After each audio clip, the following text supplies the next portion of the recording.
everyone. I am Noelle, and on camera today I have Ferg. Hello, Ferg. There's your thumbs up, and we're coming to you live from the Sabi Sands in South Africa. And we are on the hunt for the Styx pride of lions and one of the Birmingham males. We saw them for a little while this morning, and then had to share the sighting and leave them to other people to have a view. And Herbie was telling me when he got back that an elephant chased them away from the road.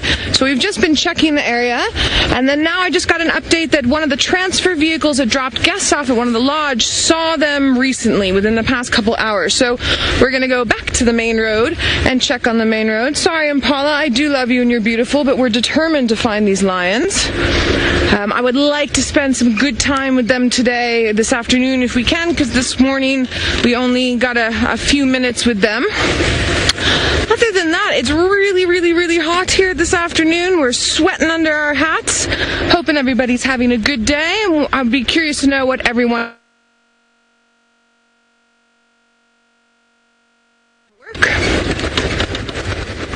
And then because it's so warm, I think we might eventually make our way to Chitwa Dam and see if we can get any elephants swimming or playing in the water. And today with this heat, I actually might get off and join them.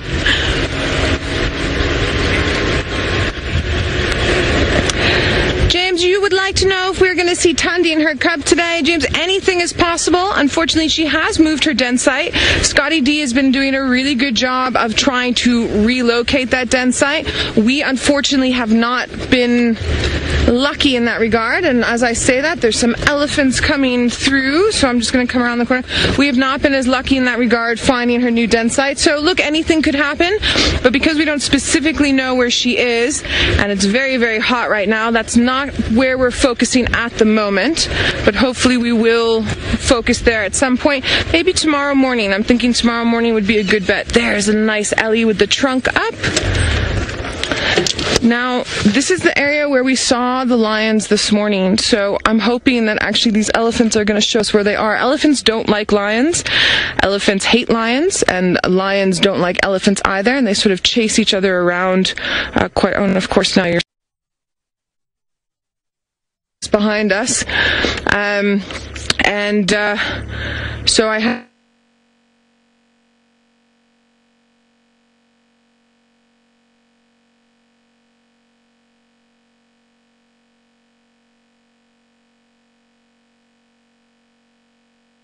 because he's coming from a very similar direction to where we came from. So we'll triple check again just now, but that means that we can sit with our elephants for a while and enjoy them while he looks for the lions.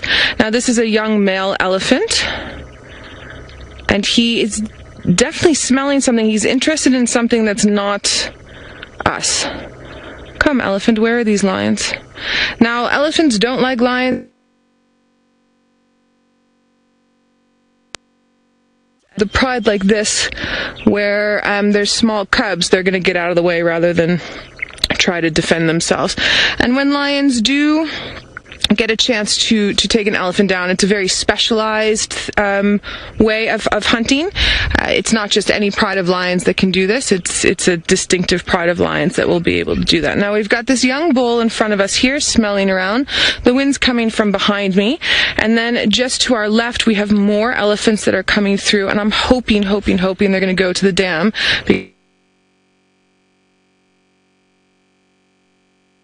Because that is always fantastic. And then of course finding our lines for us. There's even more Ellies. Oh, there's a lot of Ellies around this area. What I would like to do is I just want to turn our vehicle around, if you all don't mind, just so that we can get the best viewing possible. And then I think what I might do is go sit up on the dam wall and wait for them to come. And while we're busy maneuvering around, let's head back to my friend Scott.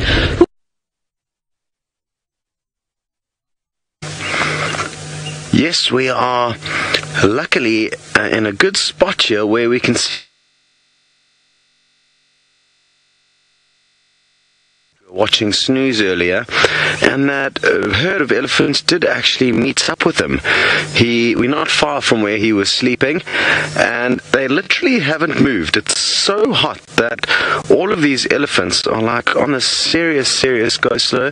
Look at all those youngsters sniffing the big male. That's really cool to see. And I love the elephants are so civilized. They seem to me, most of the time, that they're a very civilized bunch and very orderly. Who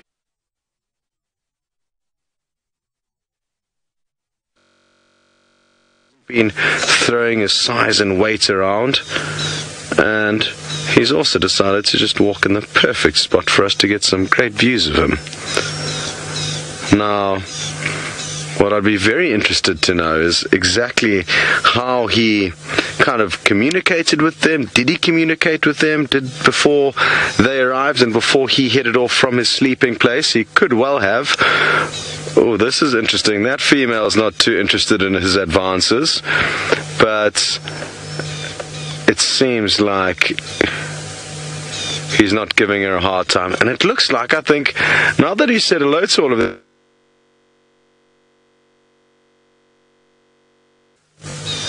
I think he's just been like, oh, these ladies aren't much fun. I was having a lot better time in the shade. Don't take it personally, ladies. I think he's just grumpy because of the heat. I'm sure you're a wonderful bunch. Oh, we just got a question through. I didn't copy the name. Well, I did actually copy the name. I've just forgotten it. But somebody would like to know, how big is an elephant's heart? And I don't know, but I would guess that it would be the size of 2 to 3 soccer balls. Handicap Vision, sorry I forgot your name, but it's a good question. I'm glad you've asked it. It's one that I haven't been asked before, and that doesn't happen very often out here. So, well done for giving us a kind of out-of-the-box question that ordinarily isn't really one that we would be asked. And like I say, I would guess 2 to 3. But I'm sure there's a lot of you already furiously typing away, trying to do some research and homework into how big they actually are. Now, I am also assuming that I'm assuming that we're going to talk about the biggest elephant possible, so a big elephant bull's heart. So yeah, I'd guess 2 to 3 soccer balls.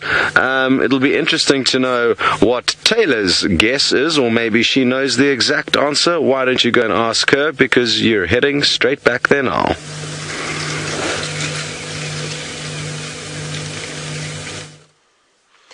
Well, doesn't a giraffe's weigh 12 kilograms? My goodness, what was that? I don't know what noise that was. Anyways, we're being surrounded by them at the moment. Hello, little one. Now, look how curious it is. I'm just going to duck out your way. You're a young boy. You look like it. No, you're not. You're a young girl. Your head's very round. Anyways, there was a cow that was leading the front of the herd. She didn't look like the matriarch. She was one of the younger ones. Anyway, just eager beaver. And she was not happy with us. It was actually incredible displacement behavior that she was showing us. Well, showing Manu. And she eventually settled down with us, which was quite nice. She actually started feeding instead of pretending to feed. This is so cool. I think this is the closest I've had elephants like walk past me from a distance and approach us. We did move away from that elephant that wasn't happy with us. We gave her quite a bit of space, and then she eventually settled down. They've done everything. They're on the move. They've eaten. We'll catch some of the elephants doing exactly what I've just explained to you. Well, we're seeing them eating, of course. We always see elephants eat most of the time. It's very rare when we don't come across elephants that are feeding. And then, you're the last one, girl. Are there any more? There's one big cow. This is actually the biggest cow of the group. That's just coming scenic way around. I was having whole conversations with the elephants earlier just to try and settle them.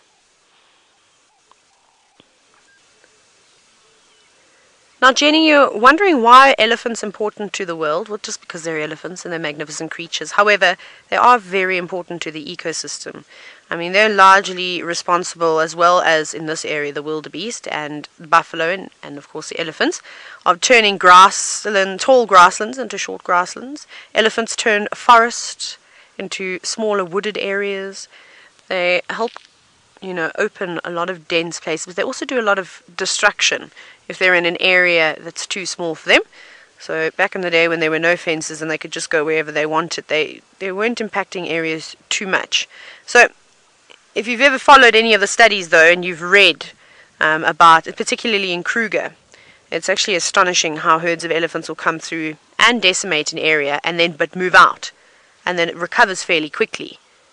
However, when they're enclosed in a small space, they have to keep feeding heavily on the same type of vegetation. They never just get a chance to recover. And that's actually happening down in a national park called Addo Elephant Park. It's quite crazy. And I think I've told you this before, where you can actually go to Addo Elephant Park and in the Eastern Cape. And there's a spot that they've had fenced off, I forget for how many years, but there's been that, but no big elephants, and the devastation is incredible. Well, what's around it? The vegetation is obviously nicely reserved in the fence. But our elephants are moving off, and we're going to head to a new group. It seems as though, I think it was Ralph that has got some hyenas.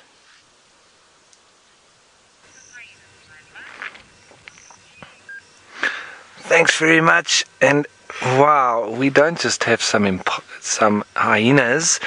We've managed to find the true den. Yesterday we thought we had found the den where we had that little cub with mommy, but like Archie said a little bit earlier, maybe that was just the daycare, because we went exploring around a little bit in the area and we've found the real den. So here we've got a number of cubs running around. We've got some adults mixing in with them. There's been a little bit of nursing going on, suckling from the females.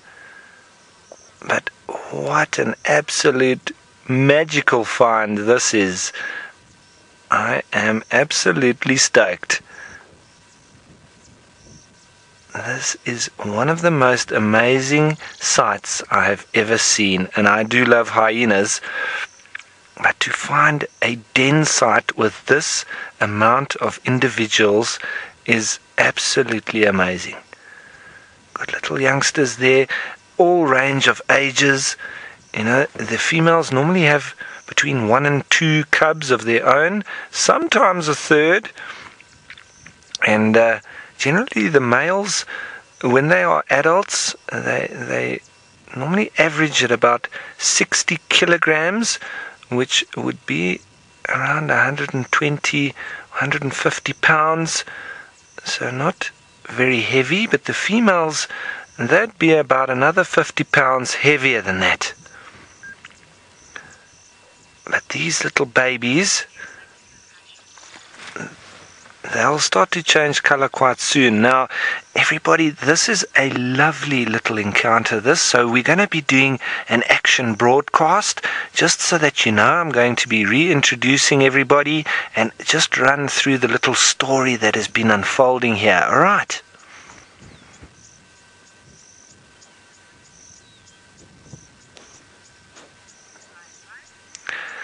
Yes, welcome everybody, and well, we've managed to find the true den site of this hyena clan. Yesterday we thought we had found the den site, but it appears that we were wrong. That one female with the little cub, she had moved off in this direction when we left her, but it seems that we've now found the real den site with a number of different females with cubs here. They normally have between 1 and 3 cubs of their own, and I've already counted more than 15 cubs here. The one female's been lying in the mud, and so the cubs have been trying to suckle on her, but it's a little bit of a mud-coated nipple, and so probably a little bit difficult for them to get the milk, and it's probably tasting a bit of mud. But what a fantastic little scene this is. There's all sorts of contact calling going on, little squeaks and chirps, and the cubs are all running around, a little bit playful, but also trying to get in with mommy's milk. And there is a little bit of laughter coming through.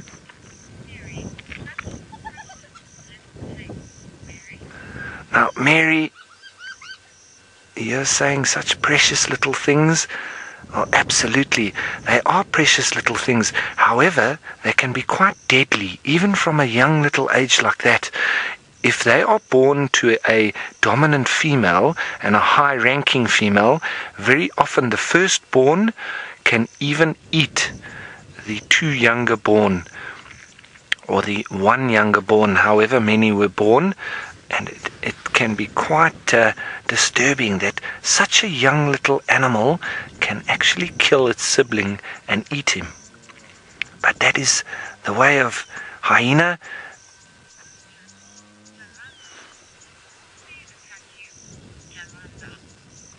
Now, Jalanda, you're wondering if these animals would attack me or attack us?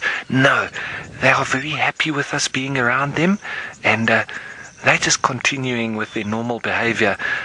There's a few car tracks that have come in here, and I'm sure it's from the researchers who have been coming in here and monitoring these animals and watching their behavior, and they've been monitoring them for over 10 years. So they've got a lot of data on them, and I'd like to access that at some stage. But while we're here, let's just watch what they do and see what happens. There's a lot of cubs out at the moment, and I'd like for you to listen out, because there is quite a lot of communication going on between them. Look at that mom full of mud. Shame. Hasn't made it easy for the youngsters.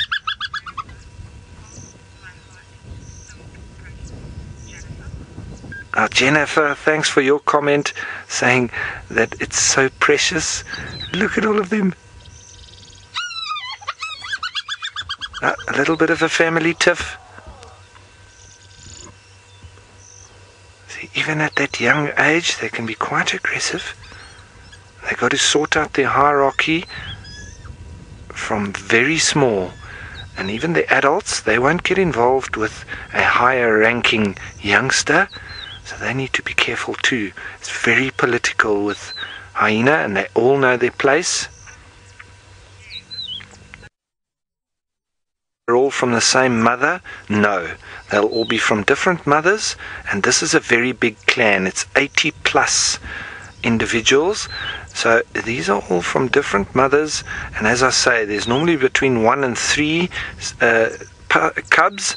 We don't call them pups, they're actually cubs, and sometimes from a higher ranking female, the eldest can actually eat its siblings. It's an absolutely amazing social behavior with hyena, and something that I will spend some evenings here and see what they get up to during the night.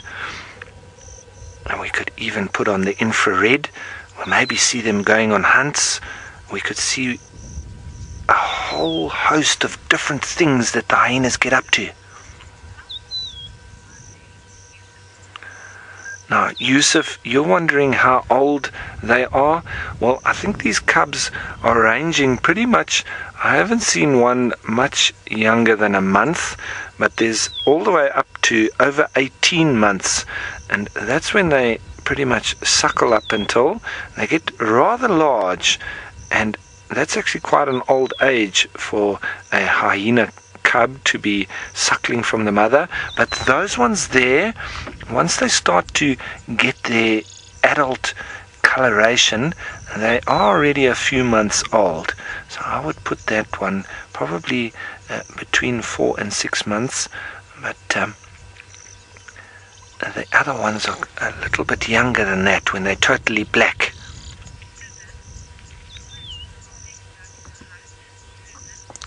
Now, Susan, you're wondering when they would start to hunt. That normally comes in at about a year, 2 2 years actually, sorry, past the 18 months, once they stop suckling from the mother, then they can start to move with the clan and start hunting with them as well. But with them having such a dynamic social structure, imagine that they could be taking on this pride of Angama lions, for instance. I mean, we're only talking about 15 lions there. So just remember, my name is Ralph Kirsten, and we've got Archie on the camera, and this is such an amazing sighting that we've got here. It is one of those out of this world encounters. But if you've got over 80 individuals, the lion prides around need to be quite careful.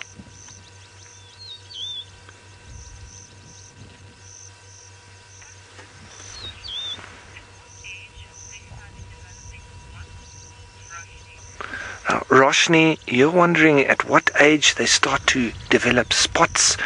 It's normally just under a year of age. So that one there, you can see the spots start developing, but once they get the tan color of the mother, it's normally just under a year.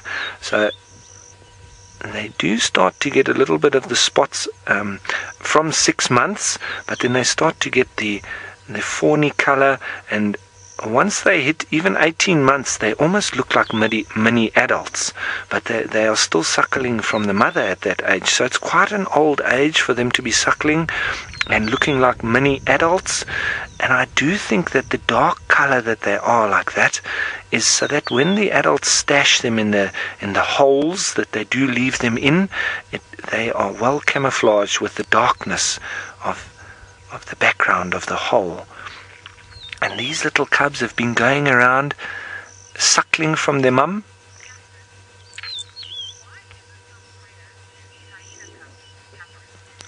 Now, Catherine, you're wondering why it's so rare to see hyena cubs.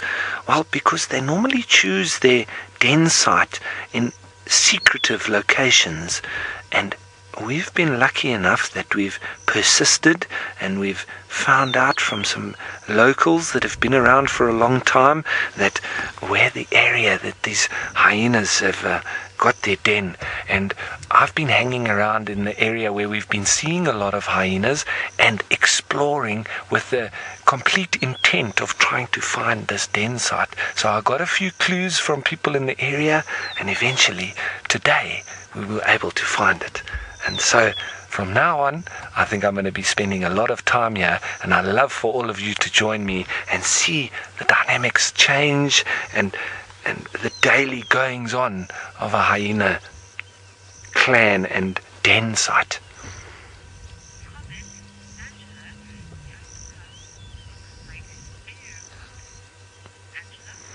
Now, Angela, you're commenting that these hyena cubs look like bear cubs. They do a little bit, don't they? Especially with that dark color and a reasonably large head, very big ears. But we don't get any bears in Africa, so we're sitting with the hyenas, and it is absolutely amazing. Look at these youngsters playing in the grass. Now, there's a lot to be said about hyenas, but I don't want to spoil it too much by talking too much, because it's just great to sit and watch them.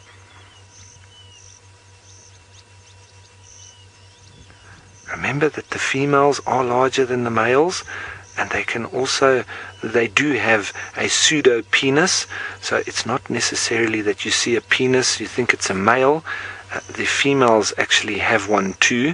It's not used for mating, more for greeting ceremonies and dominance displays. But seeing a penis on a hyena does not mean that it's a male. And the females actually have larger display penises than the males do, which is absolutely intriguing. There is a fallacy that female hyena can change their sex if there were not enough males around. This was thought of in the past, almost that they are hermaphrodites, but the research and the reading that I have done has shown that it is not true. But if you've got any points to make along that line, please feel free to send me any messages on Twitter or send it through to Wild Earth Safari Live, and we'll discuss it, and we'll see what is the real truth behind it. Because all I can tell you is what I've witnessed and what I've researched and read and learnt in my experience, but I don't put it past anybody knowing any better than me. So if you've got any information, pass it on, and let's put it in the pot and see what we can come up with. But we're going to have lots of time to mingle with these animals. Now, Shelley, you're wondering, not obviously a suckling role, and the males being a lot smaller than the females, they are around the outer edges of the clan, because the females are quite dominant over them and don't allow them too close, but they do assist in the hunting and bringing back of food for the youngsters. So they are involved, but a little bit of a sideshow, if I can say that. And there's a couple of them being individuals around, and we don't want to scare the little cubs. So they do come quite close to us, but then they almost get a little bit nervous and then run back, so that they are almost trying to go and say hello to. It seems like they're a little bit scared. And if you see individual hyenas, such as this one off to our right, sitting a little bit away from the den, it normally means that they're a little bit lower ranking within the clan. And you can have hyena in this area, but hanging a little bit away, and it's normally the further away that they are positioned, the lower down they are within the clan. So it gets very interesting, and that's why for us to sit and watch, it just brings out new information every day. The little youngsters very curious in wanting to go over and say hello to that hyena there. And there's the female once again with all the mud. She's obviously been lying in a wallow, and now the grass is stuck to her side. She looks quite comical.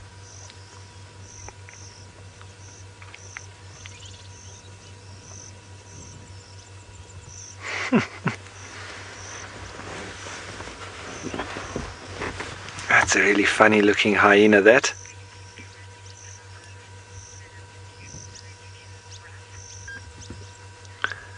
When have you ever seen that? A mud/grass covered hyena, with cubs running around all over the place, and even trying to suckle on that female through the mud?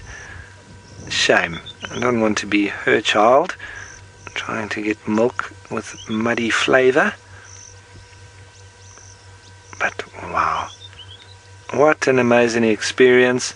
Folks, I'm very happy to have brought this to you, and as I say, there's going to be lots more of this, so I hope you keep watching Safari Live, and we'll try our best to bring you more amazing experiences every day.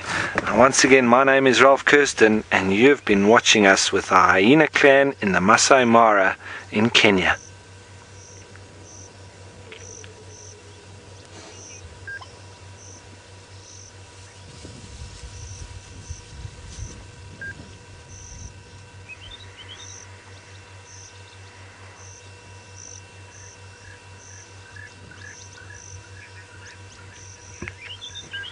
Okay folks, so thanks for your patience, and just on that little live action broadcast.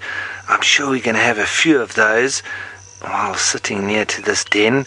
I really hope you're enjoying this, because we're getting quite a bit of airtime here, and I'm hoping that we'll get a whole lot more, because I can tell you that I'm so excited that we've found this den. It is going to make for absolutely epic encounters here, and we're going to come here lots and lots.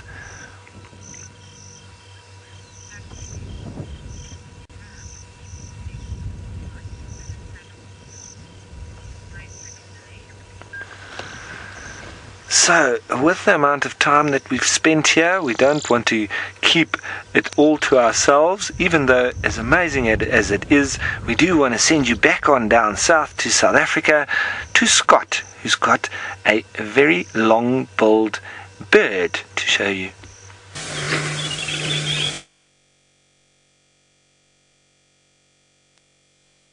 With Ralph at the Hyena Den site, and well done to him.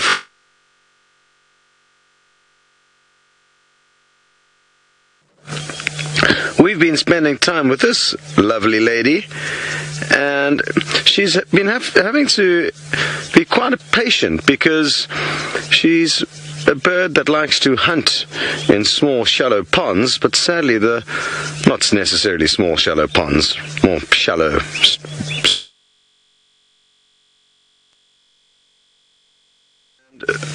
She obviously didn't feel very comfortable that there was two Inyala that came to drink while we were waiting here patiently enjoying the shade and also waiting for Ralph to finish his business with those hyena.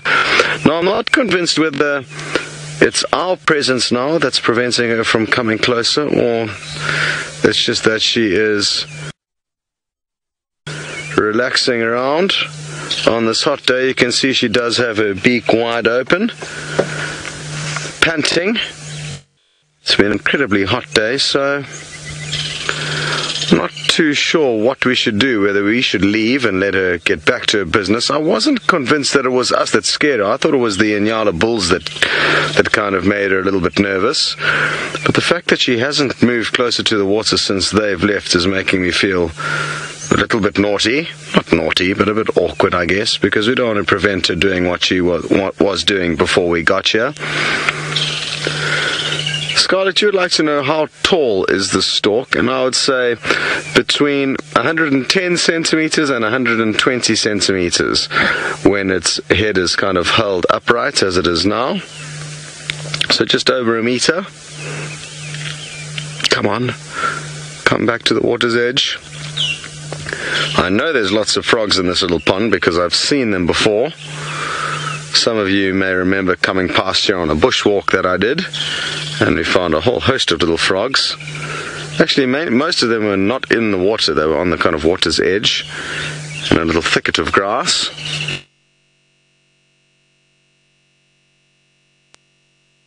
Used to come on down and do some hunting, and it's looking promising. Now, after this, we are going to probably head off in search of Shadow, a female leopard. I'm guessing it was her that was found this morning with Noel.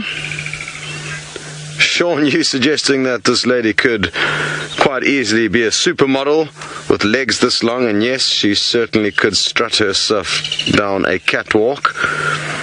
It's not just her long legs. I think they are very pretty birds with their quite funky coloration on their...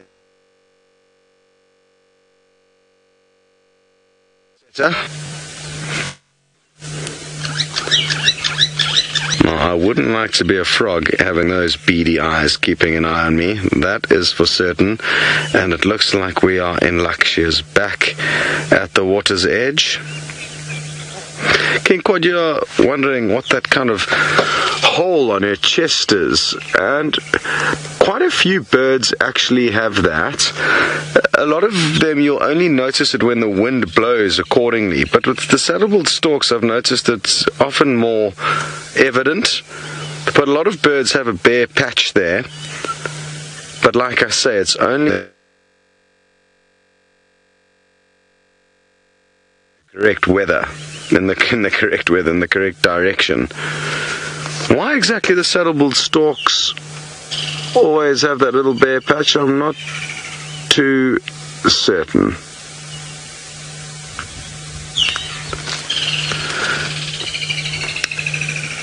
You can hear a few woodlands kingfishers calling off in the distance. Now, I forgot to mention a little bit earlier, we had some viewers come and visit a little bit earlier, and they were a wonderful couple, Ian and Mel. They live in South Africa, so they weren't international viewers who, to be honest, are the majority of our viewers and therefore our visitors. So it was great to have them here, and a lot of that you will know them because they started a group, and I think a lot of you are on this group where you chit and chat during the safaris. And speaking of chitting and chatting, on Chitty Chatty Megs. So Chitty Chatty Megs, if you are watching, we'll give you a little special shout out, and it's great to know that you guys are all supporting us all over the show. And of course, when people do come and visit, it's always so wonderful for us to get to meet and see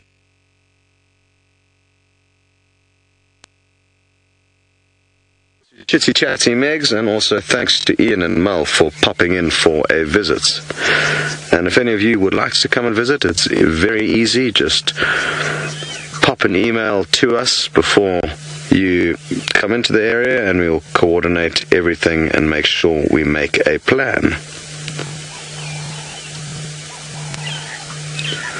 Now, what is your plans, lady? You came to the water's edge and now you moved away, which makes me think you may be a little bit nervous of us, so we will leave you be. Thank you for having us. We hope you catch lots of frogs while we're away, and we're going to be sending you guys back to Ralph and the hyenas.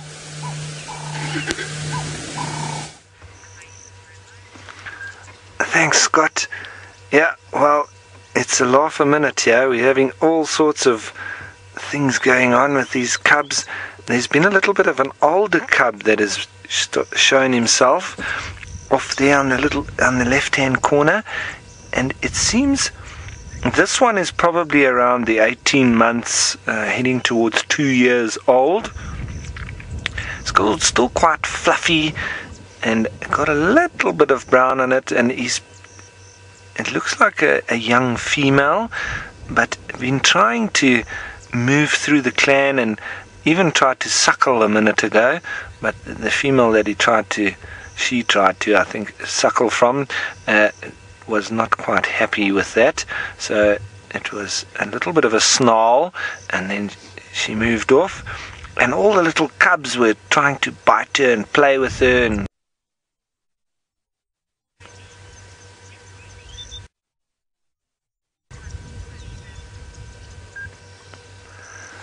now, Sally, you're wondering if hyenas hunt honey badgers? Well, it's quite a difficult animal to hunt, regardless of whether you're a lion or a hyena, because a honey badger really fights back well. So it's quite possible that hyenas can try to hunt honey badgers. Well, whether they will be successful or not is another question, because a honey badger is a very good fighter, and the problem with them is that they can, no matter where you grab them, where the hyena grabs them, behind the neck or on the back, wherever they get them, the hyena will be able to bite back, because they've got such loose skin that they are able to turn their head regardless of where they are grabbed, and they can bite them back.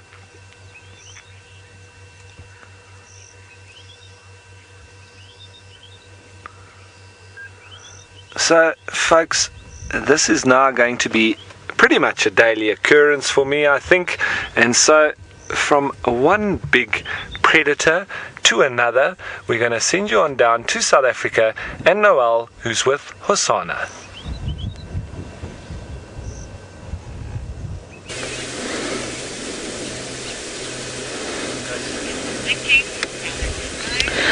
We have a surprise for you on your screen. Now, I know who this is. Can you all see who this is? Can you maybe make a guess to see who this is? I'm really excited about who this is as well, because I don't get to see this leopard as much as I would like.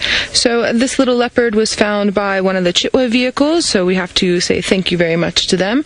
He was seen, I'm giving little clues, he was seen around 2:30 by Chitwa Dam, and then we came and gave a hand, and he popped out here in the drainage line, and it has just dropped about 10 degrees, which is fantastic. We've got big cloud cover coming over, so because it's dropped temperature, he is getting used to, or not used to, he's moving. He's deciding what he's going to do, and there is a lot of food around for him to hopefully hunt and give action with this one. We also need some action. So there's your big clue. Oh, he's so beautiful. He has a very distinctive, what we would call necklace around his throat there. So that's going to be one of his defining features other than the usual spot pattern that we use. The other defining features is that his eyes are yellow golden, straight through. There's no other tinge there. He's just about 2 years old, and he traverses quite a few properties. So I'm hoping that you guys have figured out by now who this little boy is. It is the Prince of Djuma and his little Hosana. Very excited to be looking at him now. So because of the drop in temperature now with the cloud cover, and because we're close to the water, he's actually picked a really good spot, because a lot of the species that need to come and drink before it gets too dark are going to either come past him, or the wind is going to blow their scent enough for him to figure out that they're around. And he's also going to be able to use decide to hunt, and he just carries on. When he goes for a drink of water, we're hopefully going to get some really excellent views of him getting to Chitwa Dam. So I'm going to do my best to stay with him as long as possible. It doesn't seem as if it's going to be a very busy sighting, as the Birmingham male and the Sticks and Gala are south of Gowrie, Main, in Little Gowrie, just south of Baboon Pan. We can't access that area, but a lot of vehicles have gone over there, so they're busy with that side. I know Scott's going to try and relocate on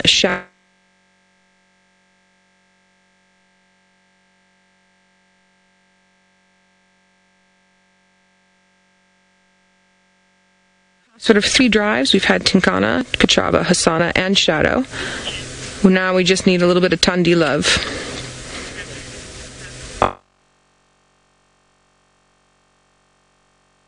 Do leopards have to kill?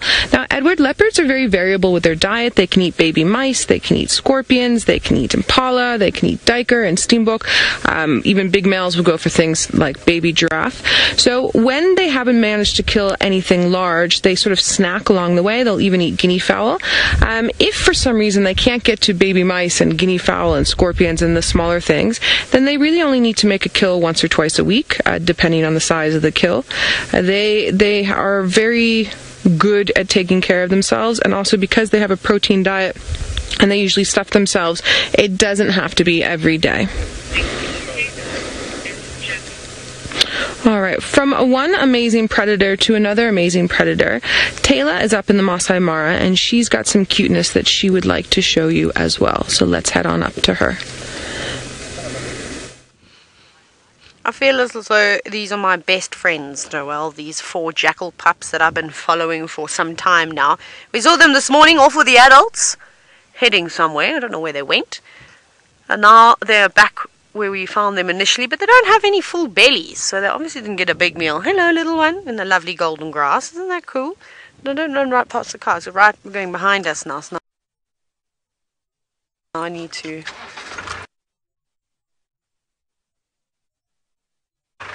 Hi, little jackal. I know you're watching the tent blow. Now, this is incredible. This is the most relaxed jackals I've ever seen in my entire life. Still carrying on, and I was even able to reposition. Manu, did you see that? Those white wings. You see, there's that dead tree that's sticking out. Okay, and then your top left-hand corner, in that tree, in the fork of that tree. Yeah, go a little bit to the left. There we go. Bottom left-hand corner. Look what else is there. Well spotted. Southern ground hornbills as well. 2 of them. Very far away, just bouncing on the branch. What caught my attention was when they were flapping their wings, and I could see the white paneling underneath them. That was so cool. What a nice way to sort of end the day. And then the rest of the jackals, you might be able to see them. They're just moving in the distance, far away in the grass. So that's so cool that we got to see them first thing in this morning, and then we got to see them in the afternoon. I'm quite happy to look at these beautiful creatures every single day. Edward, you said that you love the jackals. Me too. But now, sadly, they've all disappeared. behind the vehicle, and we have to start heading home. But that was very cool. We just wanted to show you that we did see them, because I know you're all attached to the Jackal pups just like I am, so I thought that I could not just pass them by. We'll also, as Ralph likes to say, hot-footed back home. Although I feel like Ralph has got a bit more hot footing to do than I do. I'm not too far away from home.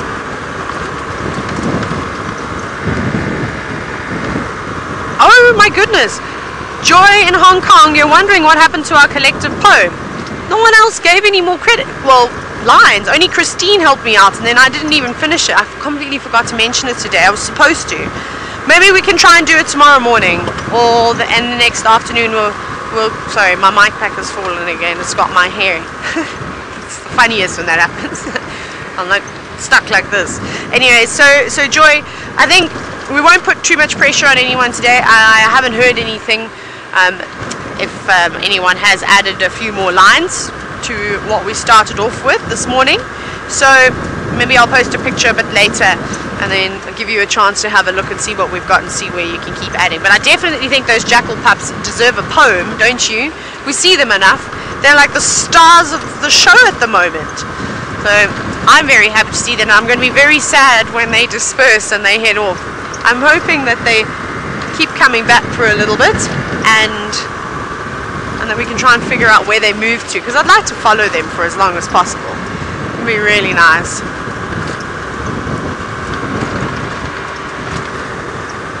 Right, oh goodness, we're heading straight towards the Golden Light. It's so beautiful, but we're going to have to start heading towards the escarpment now. And while I navigate my way down there, let's go back across to Noel and Hosana.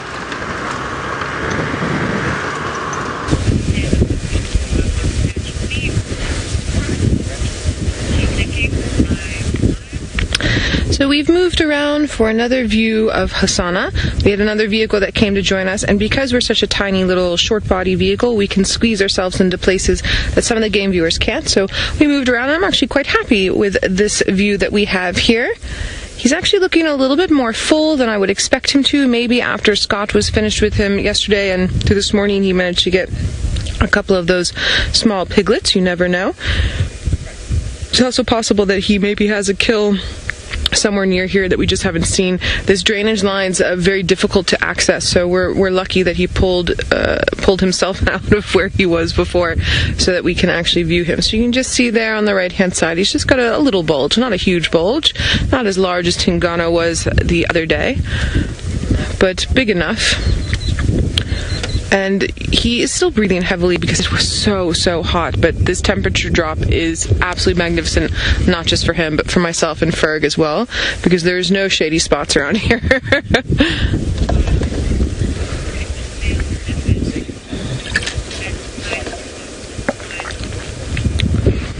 Scarlet, you'd like to know, do male leopards always spend time by themselves alone? Scarlet, in general, both male and female leopards tend to be solitary. The only time, one of the few times that you tend to see leopards with female leopards with another one is when they have youngsters. Now, that being said, where we are here in the Sabi Sands, are slightly an exception to the rule. Leopards have what's known as random distribution patterns rather than a clumped distribution pattern like lions. So you can get one and then travel very far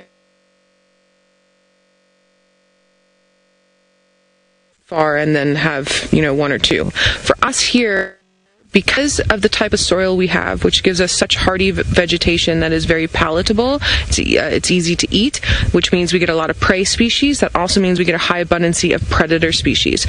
So because of that, we get behavior in leopards here that you don't always see everywhere else. So we routinely see 2, 3, 4, 5 leopards in a sighting. But in general, if you want to take it as a sort of rule of thumb, male leopards and female leopards are usually on their own, yeah. But take that with a pinch of salt, because they don't read the books, hey? Everything's different.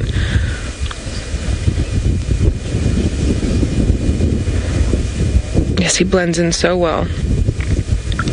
So from where we are, we can see him nicely, but where we were before, because there's just a little bit of grass in front of his face, and then the color of the soil that's here, that allows him to camouflage with barely anything around him.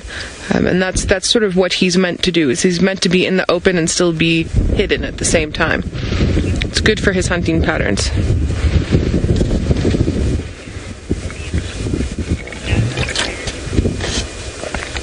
Maximus, great question. You want to know, would Hosana be a threat to Dingana's territory? Now, normally with a little male leopard like Hosana, he would have to move away from his natal area and around this age and sort of go off and look for either open spots or just spend a couple years getting larger and then fight to take over territory. But because Tingana and Mvula are both older male leopards, and because there's Hosana and also Tamba, as well as a couple other males that are sort of popping their heads up, I don't think he's going to go too far afield, and I do think that he is eventually going to be a threat to Tingana.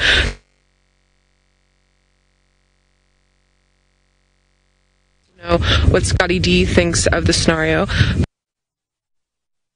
but my personal gut, so as around about 4 years old, we're going to see him really push out Tingana because of how the age.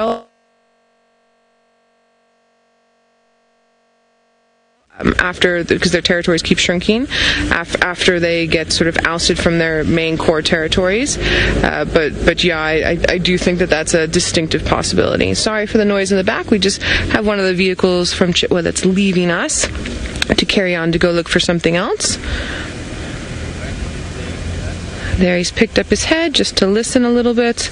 The wind's starting to pick up with these rain clouds moving through. I don't think it's going to rain right now, but I do think maybe within the next hour to two there might be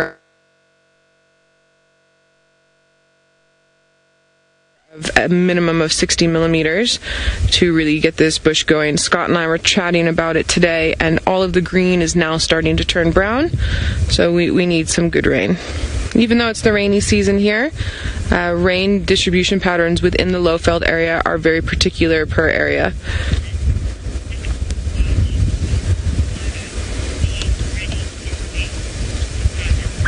Scarlett, you'd like to know what age Hosana will be ready to mate.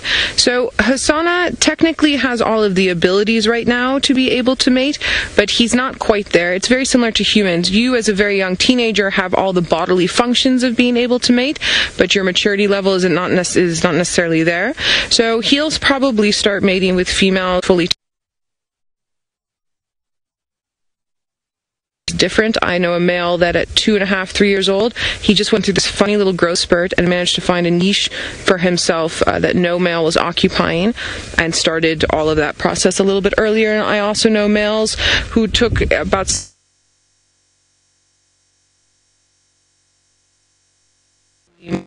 with females because their territory surrounds the territories of 3 to 4 to 5 females.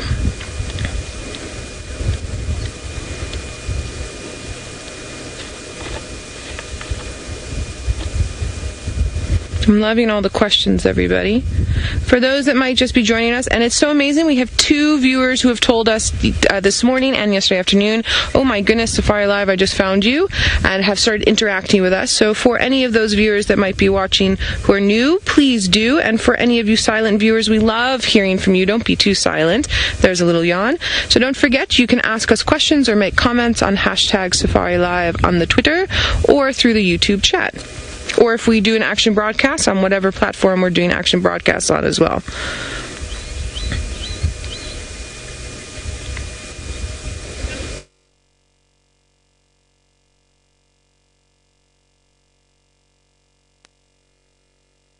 Sean, good question. You want to know if we have panthers in Africa. So panthers are one of the large 8 cats across the world. And Sean, no, it's not one of the large cats we get here. In Africa, we get cheetah and lion and leopard. Those are the 3 big cats that we get. Panthers you will find in parts of South America and Central America. We do get melanistic leopards, though, if that helps. So melanistic leopards are leopards that have an over-pigmentation.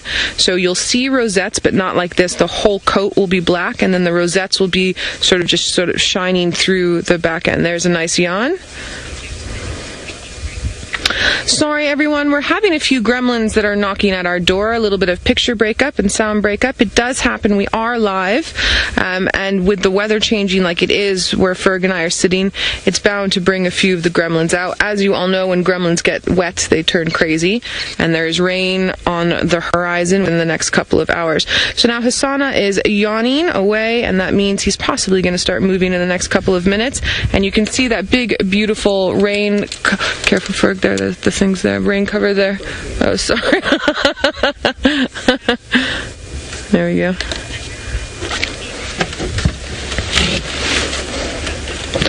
So a leopard will always have rosettes, Hampus, but sometimes what you'll see with the melanistic leopards is that it looks completely black until you take a closer look. Now, Hosana has started to stalk something. I have a feeling it might be a little bird or a lizard. I can't see anything else that he might want to do, or to catch rather. Now, unfortunately, to give the other vehicles a little space,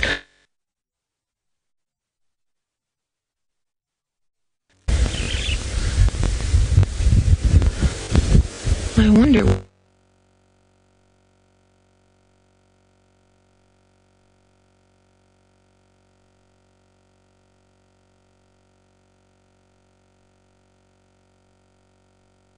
Of some sort,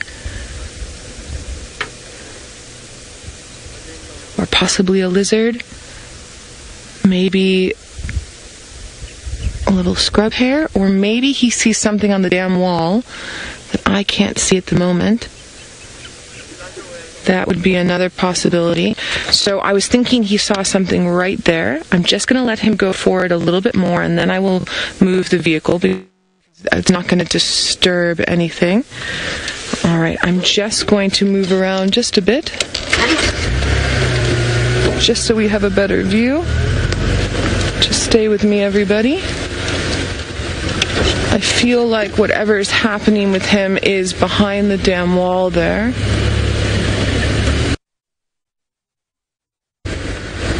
And so careful there, I just want to move around so that when he starts to run, we'll get a good view of it. Alright, now I do have two other vehicles that are with me here, so we are just going to have to keep that in mind. Alright, so we've moved forward enough. This is about the best that we can do for any sort of visual with him. Notice how he went right in front of that vehicle and he went right under the tracker seat. He's very used to us. We're part of his natural environment. It's also a very tricky move to decide when to move the car and when not to move the car. I've been doing this quite a while. Every now and then you don't do it correctly, but you could see from what he's doing when he got past that little dark spot that that's not where he was looking. I did. Now he can still see whatever it is interesting him, and I'm actually wondering if it's something in this tree now that I'm saying that. I'm still thinking maybe on top, because it's not right on top of the damn wall. It's possibly went below the damn wall.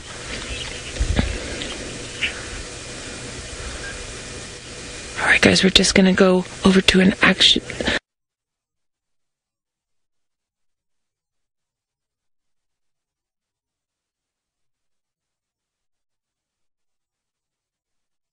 %, live from the Sabi Sands in South Africa, where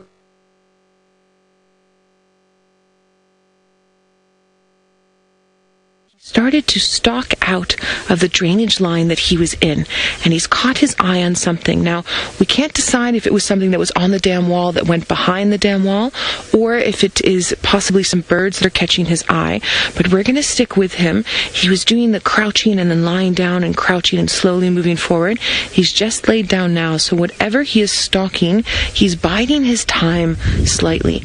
Now, far in the distance, I can see some impala, and we they are not too far from the water's edge if they were to start move down. From where we are here, they're a little bit too far for him. So I think that there's something else that moved along to go and grab a drink, and he's just being absolutely patient. I can also see, it's going to be possibly out of frame for the camera, there are impala that are about 100 meters, which is about 100 yards from us at about our 9 o'clock, that might also possibly move down. So there's a lot that's happening here. So we're just going to have to decide how we move with him when he starts moving. And Philip, you've just joined us and you're saying perfect sighting. It is indeed, Philip. This is a sighting that is full of, sorry, Philippa, excuse me, Philippa. This is a sighting that's full of potential. Now, interestingly enough, earlier we were talking about what does a leopard eat. Now, Hosana likes things like steenbok and duiker. Those are all antelope species that we get here in southern Africa. If you're still not sure what an antelope is, it's very similar to a deer.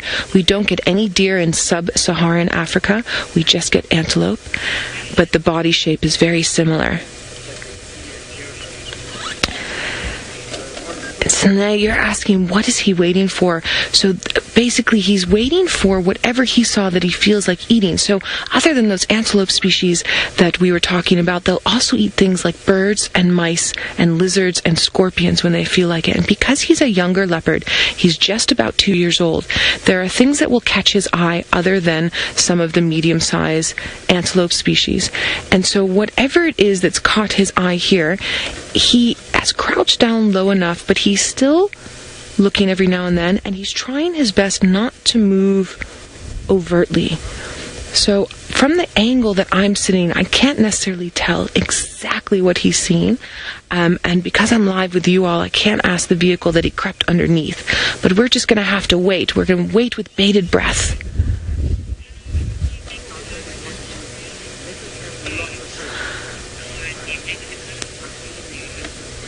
Karen from New Mexico, hello as well. And Lori from New York, hello. It's nice to have you guys on our action.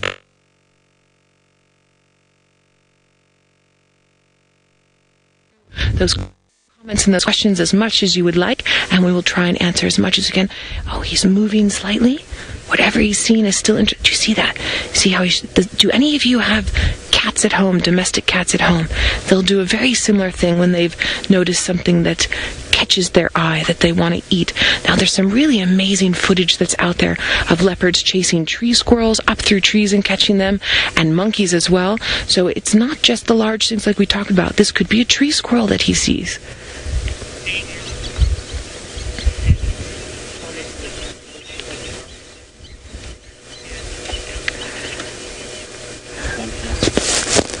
Megan, you're saying that he's got gorgeous eyes. He does have gorgeous eyes. Every leopard's eye color is different. He's got gorgeous yellow eyes.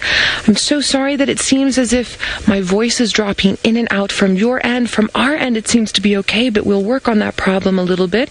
So excuse me if it sounds like I'm coming in and then going out.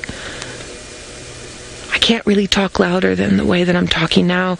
We've got 2 other vehicles in the sighting with us, and also he's interested in something, so I don't want my normally loud voice to disturb any of the scenarios that could possibly take place here.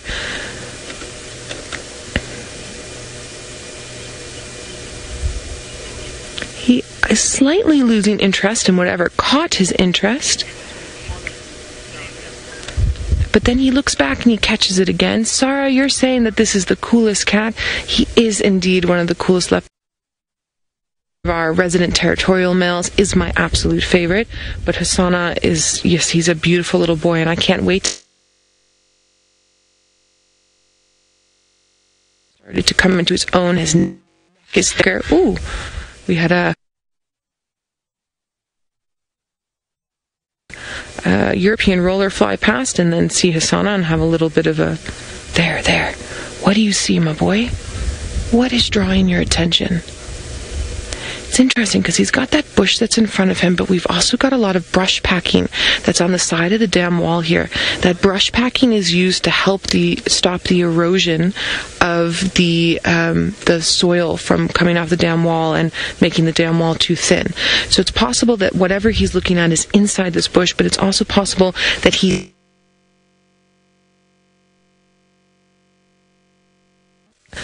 but I'm feeling more like it's in this tree area. They'll also do things like try and catch mongoose. I've seen that before.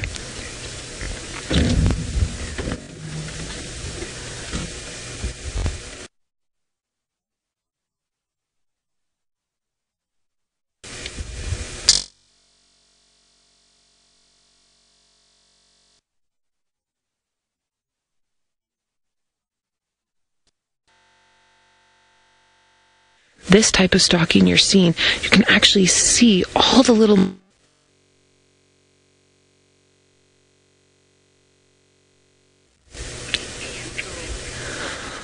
Lori, it could most definitely be a bird. That's definitely a possibility. A bird, a squirrel, an impala farther in the distance we can't see. But I don't know, my gut's saying that it's inside this tree. Look, do you see that? Do you see those tiny little movements he's doing? He's trying to sort his body, the angle of his body, just enough to be able that when he needs to move, to grab it, but not move too much now to scare whatever it is away. I'm going to put my binoculars on quickly and see if I can see possibly what he sees. Now, if it is something like it's a squirrel. I can see the tree squirrel. It's just come down. The dead log here makes a funny little L shape towards the top, and there's a little tree squirrel that's in there that's come out. Now, normally tree squirrels will see a leopard and they start making their alarm call, but this tree squirrel's not alarm calling at all. So on the top right-hand side of your screen, can you see that thicker branch that's moving from right to left? And just towards the top, there's a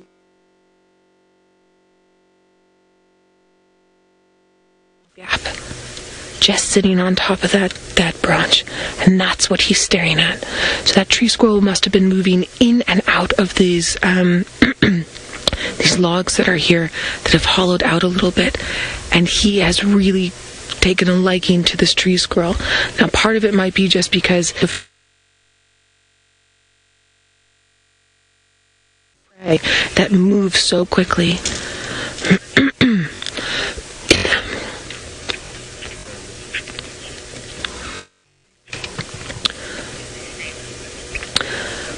Milani, you're curious to know how long they can stay like this. Milani, it could be 5 minutes, it could be hours. Before I started working with Safari Live, one of my good friends is one of the cameramen here. He's been a cameraman sub for quite a while, and he was telling me that they waited, I think it was something like 3 hours for another one of our male leopards, Tingana, who was crouching over a hole where a warthog had gone, waiting for this warthog to come out. And I believe that Tingana ended up waiting through the night, if I remember correctly. But viewers, you must, the viewers that have seen us for so long must correct me on that if I'm wrong. He eventually didn't get the warthog, but he stayed in that one position for an extremely long time. So it depends on how hungry and how much he actually wants it. Ferg is just zooming in there. You can see this tree squirrel moving. Cynthia, you're saying that it looks like Tingana has been eating well. Yeah, Tingana is not thin by any stretch of the imagination. He's not overly fat. He is definitely very healthy. Yeah, so the Hosana, of course, yep. Hosana has not been starving himself by any stretch of the imagination.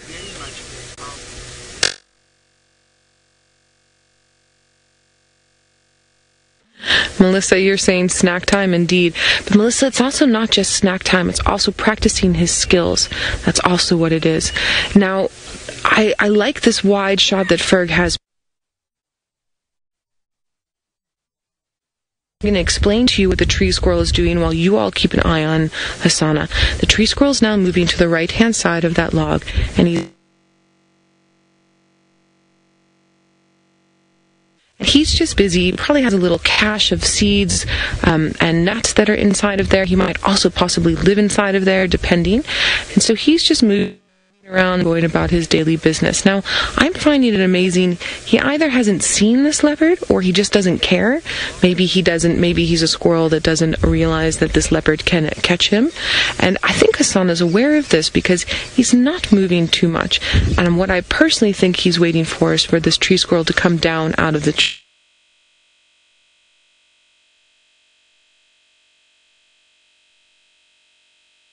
Don't think you can catch me. And so he's teasing him a little bit. Although usually when tree squirrels tease leopards, they do a bit more of an alarm. Their tails up and down. That squirrel's not doing this at all. Could also be possible that it's a younger squirrel and just isn't aware that he needs.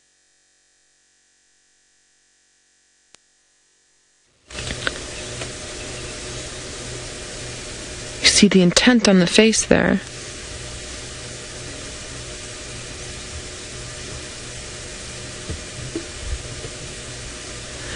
Now, what's very interesting is the space that he's decided to lie is literally right in front of one of the other vehicles, just to the right-hand side of the tracker seat. So on my vehicle, we don't have a tracker. It's just myself and Ferg, who's on camera. So that vehicle that's there can't actually move without possibly disturbing what's happening here. So they have to wait it out. Very similar to the rest of us.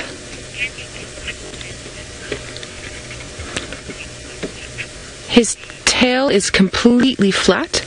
The teeny little part to that is just to the left-hand side. His tail is very flat. If he were to be moving his tail, that squirrel would pick up on it.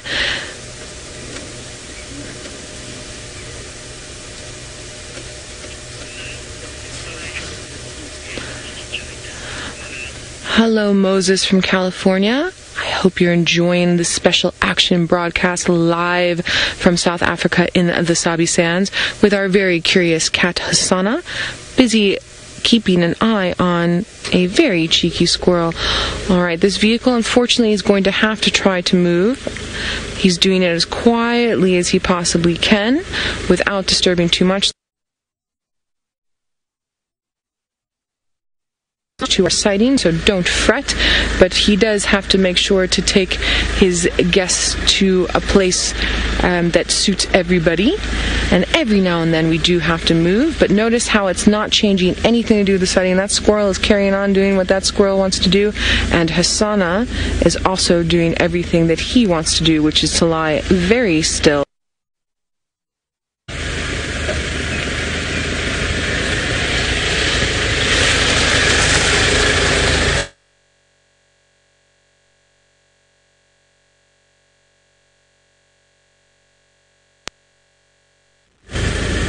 Alright, now the intent look on Hosana's face has not changed, but the breathing has changed slightly.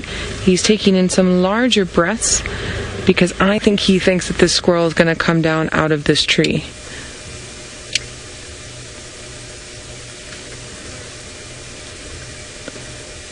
But again, we're just going to have to wait and see with bated breath.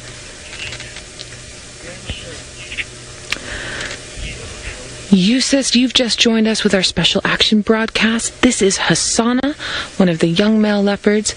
We're sitting here on the backside of Chitwa Dam, and he is busy stalking a squirrel who's giving him a very hard time at getting access.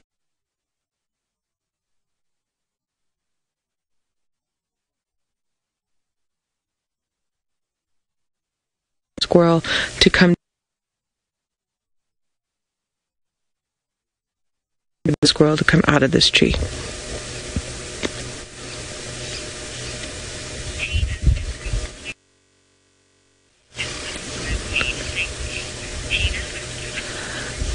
Tina from California, thank you so much for those kind words. Tina was telling us that this is the most amazing part of her morning routine that she's added for herself and for her son.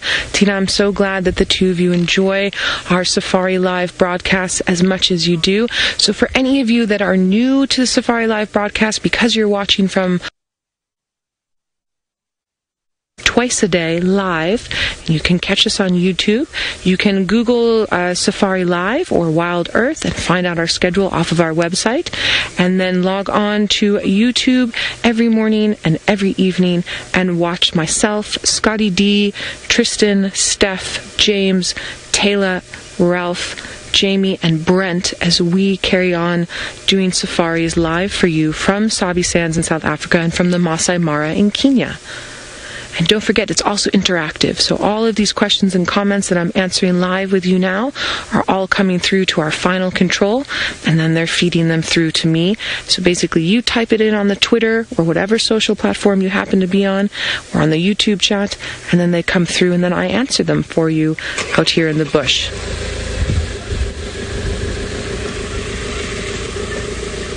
He is so patient. I could never be this patient with this squirrel. But also, having been guiding for well over a decade, I know that this will pass.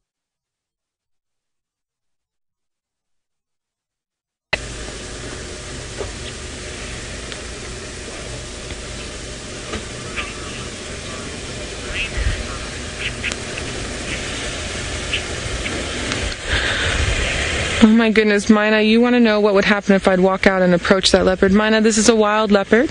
We have a social contract that involves us staying in the vehicle when they're this close, and then he carries on his normal everyday life. So I am just going to stop now.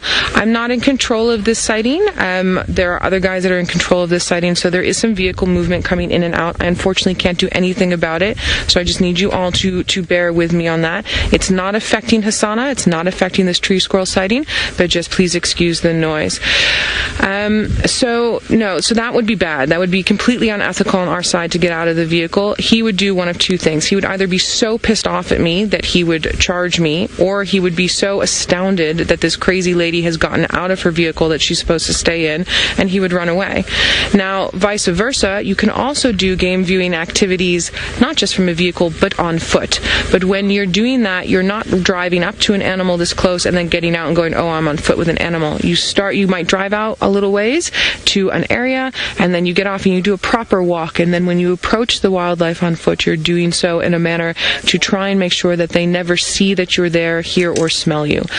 So yeah, getting out of the car in a scenario like this, oh, that poor animal would get such a fright, and also it would completely ruin his hunting routine that's happening now. And we are so lucky that he sees us as part of his natural environment, so he carries on doing his daily activities with us being right here, that I would ruin that for him, breaking that social contract. And squirrel's gotten down pretty low. Now it just needs to be dumb enough to come out. Philip, you're asking what he was hunting? It's a little squirrel, a little tree squirrel. So in this part of South Africa, we only get one kind of squirrel. We get a tree squirrel. If you start moving north and west, you get tree squirrels as well as ground squirrels. We don't have anything like chipmunks. You got tree squirrels as well as sun squirrels, which are similar. I don't think you guys understand.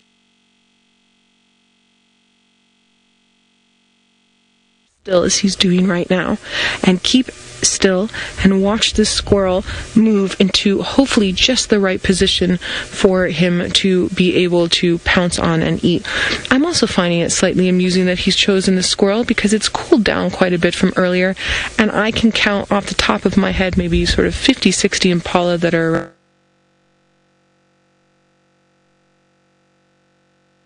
he could possibly get one. Now, that being said, part of his actions doing this, again, is to work his muscles. He's a younger leopard, to work his muscles and his skills. Dark within an hour here. So he might just be wanting a little bit of play action here, and then waiting for it to get dark, and then he's going to carry on with impala.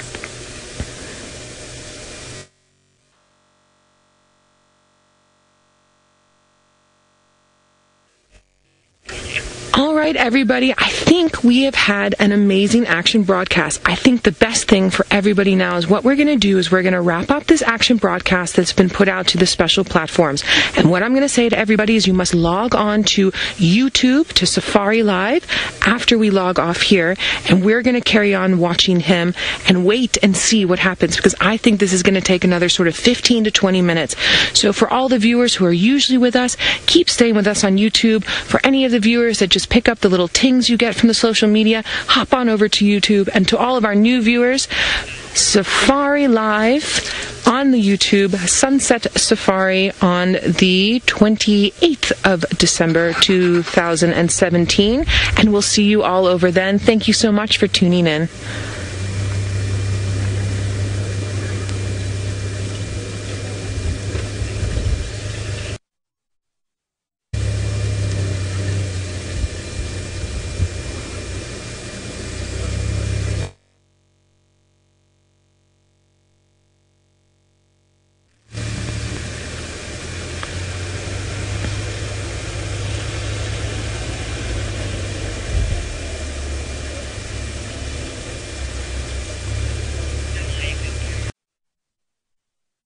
I'm slightly scraggly side of there. That, or this is the dumbest squirrel we've ever seen, and he's about to come out into the open. Hosana's going to get him. Who knows? But this is an extremely exciting sighting. I mean, the anticipation is epic. And Hosana is actually getting more warm by the second because of the amount of concentration and stealth he has to use in this tiny little compressed body, waiting for the exact moment that this tree squirrel will maybe come out of this tree. But it's epic. I hope you all are enjoying this as much as I'm enjoying this.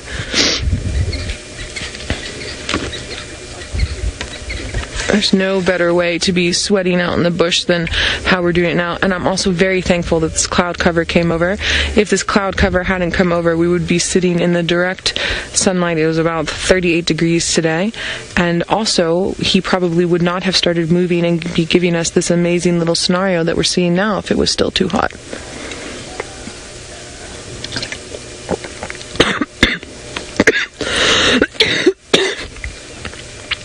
Sorry about that, guys. Water down the wrong tube. Now he's getting impatient. You can see he's getting impatient because his tail is moving. Oh, he's given up the ghost. He's yawning now. He's too impatient. He's decided that this tree squirrel has given the best of him. I think we're going to stay here with Hosana, but I think maybe let's see what's happening with Scotty D and his search for Shadow. I wonder if he re-found her after he found her this morning. Well, we've searched for Shadow, didn't come up with anything, so now we decided to come and try and search for Tundi, Shadow's sister. And I did have some tracks of her this morning. I was out on a tracking team. We had some tracks of her heading south on a road that runs parallel to this road we're driving on now. She could be anywhere. We've got a feeling she could be stashing her cub in a little riverbed that is between these two roads that run parallel to one another. This road being Hyena Road, the other road being Inyala Road North. So, in theory, if the cub is in a den site here, we should, if we do enough circles in this area, hopefully Mom will pop her head up at some point in time. Exciting stuff there with Hosana. I find it fascinating how leopards can kind of fall asleep or just lose interest midway through a hunt, but it's not uncommon. And I've seen it also with fully grown, kind of like more experienced leopards, you could say, than young Hosana. But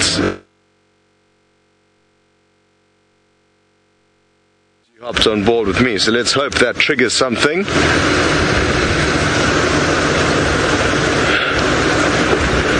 Fear not, he is fast asleep, I'm told, but that could change, as you guys all know. If you don't know, it means you're a new viewer. If you're a new viewer, welcome. And it's important to reiterate that anything could happen at any given moment, even when you're least expecting it. Like the leopard we're looking for could pop out onto the road with the cub, away from a den.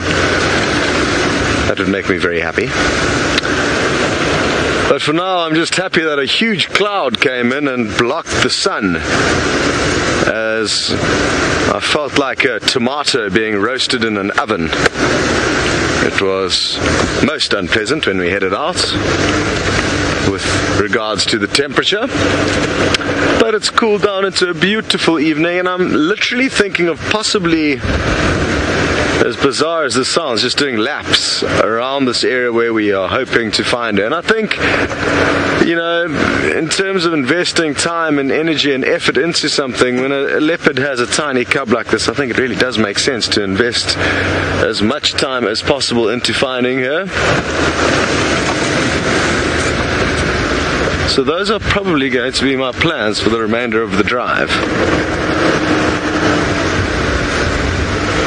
Tonight in one of the Kruger Park hides, and yes, I have, and just to fill everyone in, I think there's 3 hides in the Kruger National Park. A hide is just like a wooden structure with a little kind of viewing slit that you can look through, and it's designed for people to kind of be able to go and sit at a waterhole and look, you know, through the hide, not be in the vehicle. But there's 3 in specific that you can actually sleep in. Oh, it's our friend from earlier. Ha! Hello, old boy. Now, I'm hoping he doesn't veer off the road. Looks like he might. But what I'm wanting to do is a little bit of an experiment here. Well, not really an experiment, but I just want to plop my little... We're just going to reverse a bit now. So I've just popped my camera down on the road. And if we give him some space, I'm hoping he's going to continue. There you can see it. Just on the road over there. Oh, I made a mistake. I thought I had my cell phone with me, which means I could have operated it via Bluetooth, but I didn't. So I'll just get the camera rolling now. I was hoping to be able to show you guys the video as he approaches, but I left my cell phone back home. Ooh. I think I may have blown it there on the second trip back to the camera. No.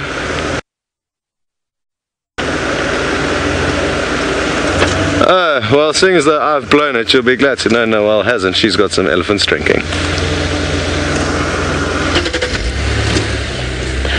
Oh, sorry everybody. Alright, we do. In fact, we have some elephants that have just started coming down to drink at Chitwa Dam. Hosana is still sleeping behind me, and there's also some hippo activity as well. Sorry about that shaky screen when you came over. I was just going to try and reposition the car a little bit. But here we go. So we're just here on the back side of the dam, and then there was the elephants. Here are the hippos moving around.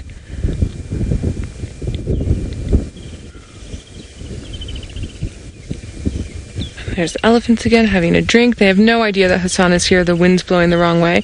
Now, I've seen elephants care about leopard. I've also seen elephants really not care about leopard. I've watched a little female leopard walk in between the legs of elephants before a breeding herd that was busy browsing. So they might decide when they come past here to chase him away, and they might not. The last time I saw Hosana on the backside of the dam wall here, and he started moving, and there was a big breeding herd of elephants, and they did care, but they just trumpeted a little bit. It's not the same sort of reaction that would happen as with those lions that we were looking for earlier, where they got chased all over the place by the elephants, and hectically so, because lions have a tendency to eat elephant. Leopard, not so much, although a brand new baby elephant, a big male leopard like Tingana or Mvula, could definitely take out a baby elephant like that if they were to get the chance. Now, I was saying to Ferg earlier, I was so surprised when we came here and there was no elephants, but honestly, it's been so hot that they were probably still just resting in the shade and waiting for it to get a little bit cooler before they meandered down here. But usually when it's hot like that, they have a tendency to want to swim and cool themselves down, so slightly surprising, but not necessarily fully surprising.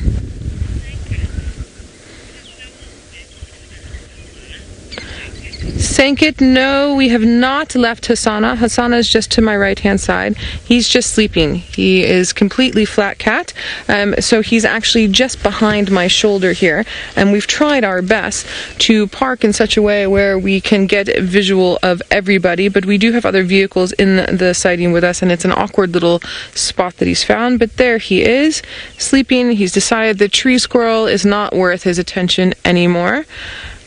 Now, if he were to hunt something else, we would need something like Impala or Nyala to come past, maybe on my left-hand side, and for him to care. I think he spent so much energy in this heat trying to get that squirrel that he's now tired himself out.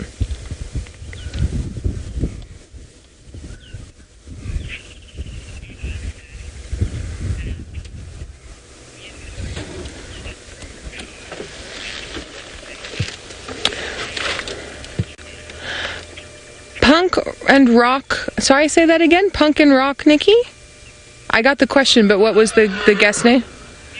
Punk rock music. Your question was, why do the females have the dripping down the side of their forehead? Isn't it only musk bulls that have that? Punk rock music, all elephants have that. That's called a temporal gland, and that's showing off emotional anything. It could be happy, could be sad, could be angry, could be I'm in musk, could be I'm eating a lovely tree. It's just a sign of a good emotional state. And right now these are happy elephants, and that's why she has temporal fluid coming out of her temporal gland there. She is very relaxed and happy. There is another breeding herd of elephants that's making their way down to the dam as well. Possibly related to these elephants, possibly not. We will just have to wait and see how they react to each other.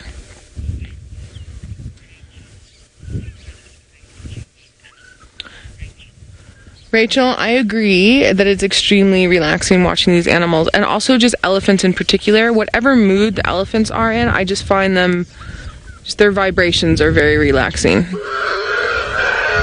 So that little one that's yelling there is trying so hard to nurse from its mom, and mom just keeps walking. He's like, but mommy, please.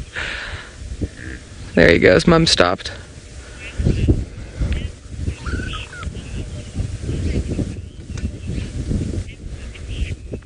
In the bush, woman, you want to know if there's crocodiles in the water. Of course there's crocodiles in the water.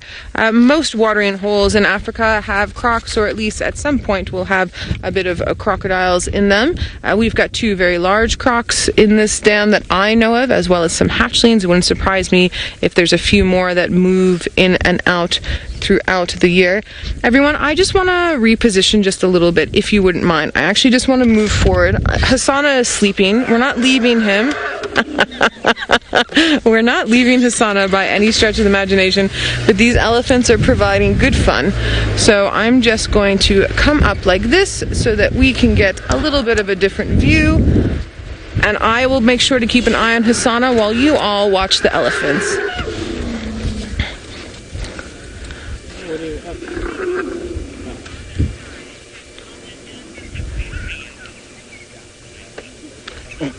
Scarlet Sky, you want to know if the elephants are wary of the crocodiles whilst drinking? Yeah, they can be, but they would have to see the crocodile. Obviously, for now, they're fine. There's nothing that's sort of lurking in the water, and they're pretty good at recognizing when this little one is being so mean to his mother. He's right over there. They would have to see it, know that it's there, and then. But in general, they come down. Elephants are very large, and they're very sure of themselves, so they're not too worried about that now. Although I've seen elephants that have been swimming with little ones in the middle, and crocodiles trying to get to the little ones, and the mums defending the little ones that way, but they could see that crocodile. This is great. They've gone over onto the island, where that one female, at least, she's probably just trying to get away from her bratty little child who keeps screaming at her to feed him. So now the other herd's moving into where this herd is, so it's entirely possible that there is some sort of relation there along the line, but there's also a young bull elephant that's coming on the scene, and this female has started to move off a little bit, either because of that bull elephant coming down, or because she's looking slightly pregnant, and maybe her hormones are she's just had enough today. She could have been being chased around by those bull elephants all day. You never know. There's other females now coming up behind her and smelling behind her. So maybe they've got a little bit of something going on.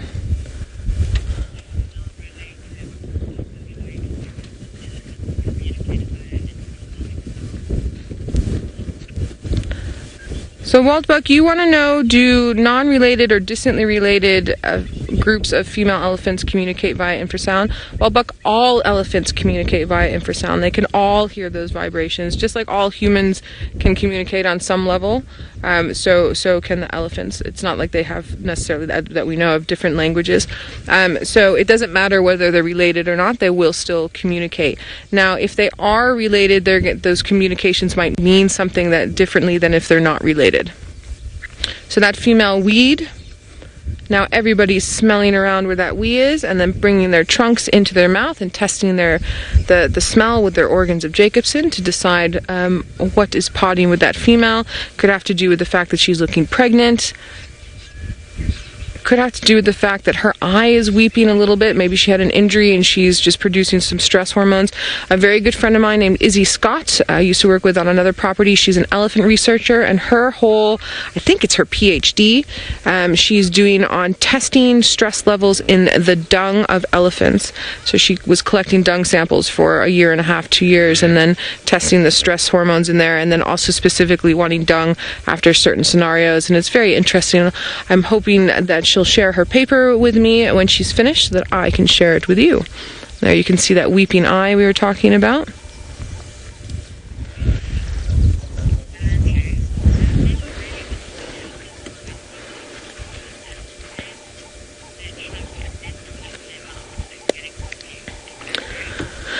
So Andrew, there you're asking about, you're confused about how they use their trunk to suck up water and then put it in their mouth. So basically, Andrew, if you touch your nose on your face, that little bit of cartilage that's at the end of your nose that wobbles, now imagine that part goes longer. So you can suck things up through your own nose. The only reason why when you suck it up, it almost immediately goes back down the side of your throat is because your nose is short. So now imagine your nose is longer. Now you start sucking it up, and as you suck it up, you can close the back of your throat so that it doesn't go down the back way because it's uncomfortable. And then imagine that the cartilage on your nose you can now fit in your mouth, and then you just blow, and then that will go in your mouth. Does that make sense? Sorry, it's a very detailed description. Thanks, Nikki. Nikki is such a good guinea pig because when I try things, explain things like this, if she's doing it while she's sitting in final control, then I know it's working. So Nikki was saying she was even touching her nose. So I hope that explained enough for everyone. There goes that young male elephant, or younger male elephant, moving off. He's not interested in whatever's potting.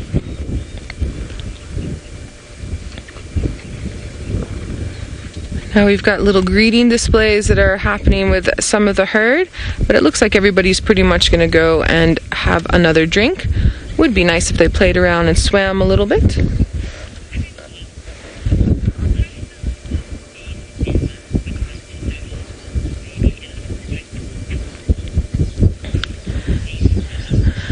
Kristen, your niece Emma would like to know, how long do elephant calves drink milk from their mum? How long do they nurse for? And Kristen's niece Emma, sweetie, they nurse for about 2 years, sometimes up to 3 years. So the one that's being very cheeky with the mum, that's just back at the herd now, sort of at R9, there we go. He's actually a bit old. He's going on to 4 years old, and he's trying very hard to still nurse from mum, but that has to do with the fact that she's already pregnant with her next baby, and she's pregnant for just under 2 years. So she's going to be lactating, and so he's trying to access that lactation even though he's a bit too old. You see that?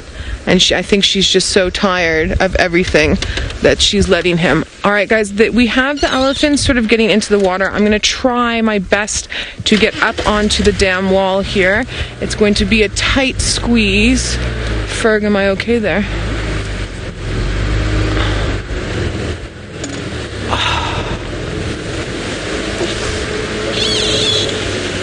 Is that all right for you? Okay. There we go. We've got some swimming that's happening. I'm going to duck my head out of the way. There we go. Now we can see them swimming. So they've relaxed quite a bit after that pregnant female urinated and they tested it. And then that male decided that he really wasn't interested in anything. So now they're all having a nice swim together. And elephants love to swim, just like humans do. So Emma, sweetie, like you like to swim, it's the same thing.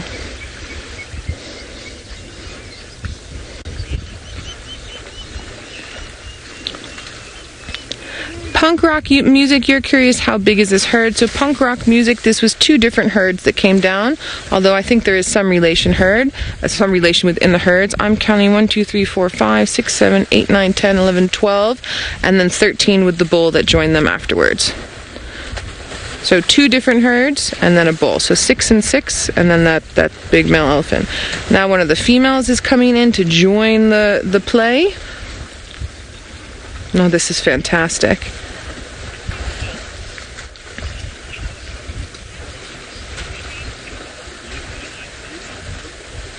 Philip, you would like to know, can elephants actually swim or only wade? They can actually swim, Philip.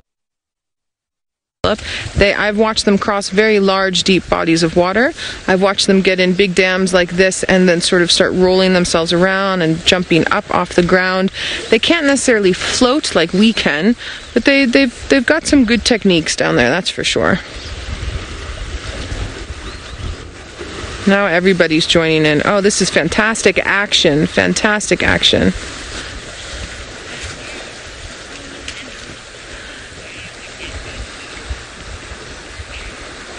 Andrew, you're saying, will the elephants not run away when we get that close? Well, Andrew, I do judge their temperament and what they're up to when I do move the car, and to see whether or not I can get close or have to stay far away. And as you know, we drove forward and they didn't run away, so yes, they're fine.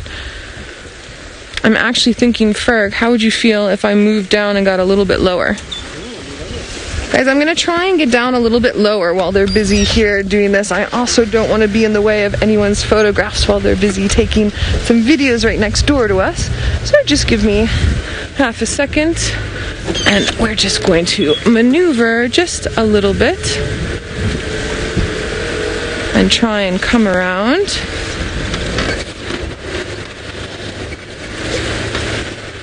And that one's pooing in the water, of course, as we drive away. Just hold on.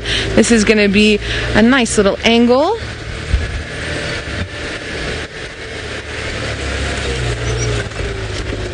Here we go. And then we're not in anybody's way.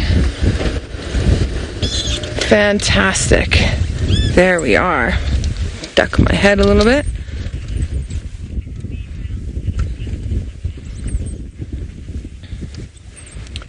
Scarlet Sky, you want to know if female elephant siblings bond for life? All the females in a breeding herd bond very much, Scarlet Sky. They're all dependent upon each other. The males get kicked away between the ages of 15 and 18, and then the females are very much depending on each other for the functioning of the herd. So not just the siblings themselves, but the cousins as well as the aunties and the grandmas and the mothers. Everybody bonds very closely. Now, where I've moved, there's 2 reasons why I've moved where I've moved. One is it puts us a little bit lower. 2, it allows the 2 game drive vehicles that are on the dam wall with guests to not have any interference possibility with us, and then also it gives us a slightly better view to be able to get all 3 distinct groups that are busy swimming here. So Ferg's got his eye down on one of the farther groups that's moved down, and then there's one that's in the middle that's busy rolling around, and then we have the ones that are quite close to us. So that's the reason for our movement, just to give everyone a little bit of variety on the sighting, and also just to be aware of the other people that are with us as well, because I keep talking for a lot of the time, and some of the time they're just sitting there quietly. Monica, this is wonderful. I agree with you, Monica. This is absolutely wonderful.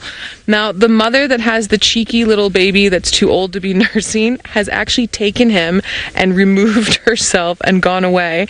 It reminds me very much of cousins I used to have who were very, very, very cheeky, and their mothers always removed them from the scene. You can just see her walking up there. She's like, all right, you can't behave. I'm just going to have to take you home then. So funny. So she's not going to go too far away from the herd, but she's definitely like, I'm very over this whole scene. I can't handle my very bratty little child at all by any stretch of the imagination. All right, now back to our beautiful scene that we have going on down here. We have one elephant who's busy running out of the water. Obviously is so overjoyed at the fact that he's cooled down. Oh, and there's more. Thanks, Ferg. Ferg's saying it's because you can see also more elephants coming down. I definitely think that has something to do with it, with these bulls coming down. Now, Nikki, I heard the question, but just remind me of the viewer name, please. Bobby, you're curious to know if elephants can close their ears. Now, Bobby, that inner ear hole that's there, I can't see, they can't pull their flap over it. I don't know if they've got a way of sort of clenching it from the inside, but I would guess probably not. It's very hairy in there, and I know a lot of that hair has to do with trying to keep it clean. Oh, this is wonderful. So these are bulls not attached to the herd. They would have been kicked away from the breeding herd a couple of years ago, and they have come down for a drink, and they've been met with this beautiful surprise, and they're probably going to want to play, and some of the mums are saying, nope, go away. Stay away from my babies. Some of the young males in the group are trying to roll down and play with them. Aw, shame. The mothers are very protective over their little ones. That's one of the reasons why male elephants are kicked away from the herd between the ages of 15 to 18, is they can just cause too much damage to the younger ones with their testosterone levels coming through, and they're just too many, they're too ridiculous with the adult females.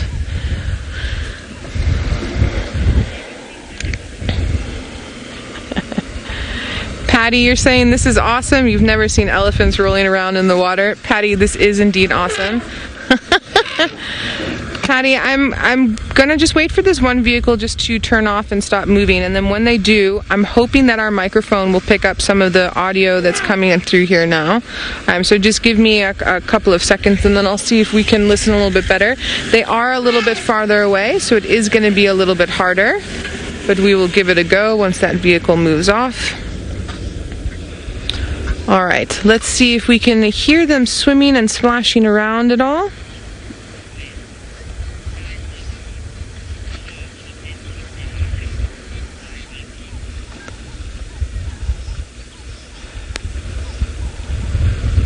Can we hear them moving in the water at all?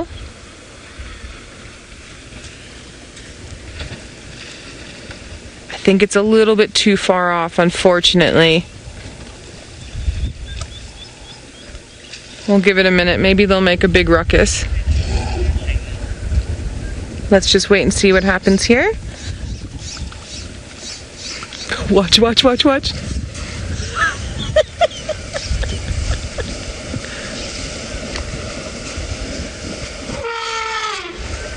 That you could hear, I'm sure.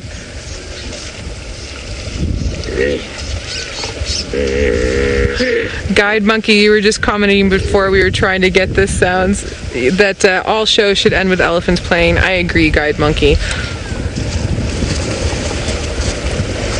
That male desperately wants to come to the water, and that female's like, nope, not gonna happen. It's funny because she's not pushing the other male away, it's just that one.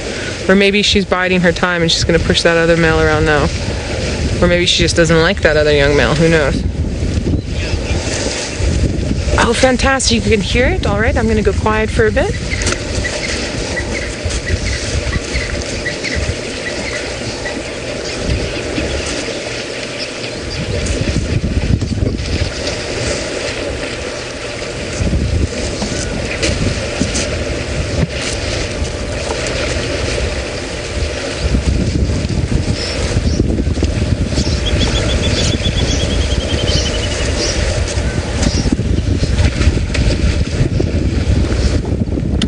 Glad that you all are getting a bit of the sounds here today, because it is difficult. Our equipment doesn't always pick up as much as we would like, and so I know that for some of you sometimes you're hoping that we will get a little bit more of the bush sounds than we are, and we do try our best, and I'm glad today it's working out a little bit better.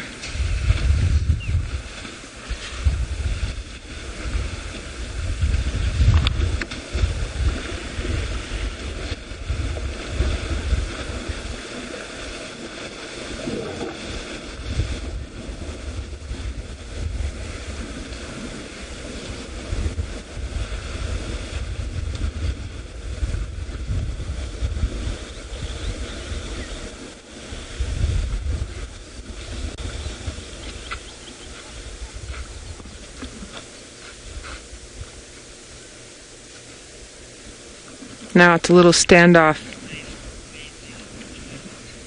It's a little standoff between this young bull and this female who is not impressed with this young bull. And all the young bull wants to do is come down and drink and play with these guys, and she is going, buddy, not going to happen. So that's why they're circling the way that they're circling and putting their little ones in the middle. And she's most likely just going to take her herd off and move away now. But we'll see. We'll wait and see what happens. And those two are touching and smelling each other, debating whether or not they like each other. No. The herd's decided now. Now the herd might come past our vehicle, and yes, they are slightly annoyed with that male, but in general they do know that we're here. They are aware we're not doing anything that's bothering them. So you see they're making a route that gives them the space that they feel that they need without interacting with us and without allowing their youngsters to have too much to do with that young bull. And as I say that, he sort of edged his way into the middle there. So she might figure it out and get annoyed. But this is absolutely stunning. Look at the two wrestling.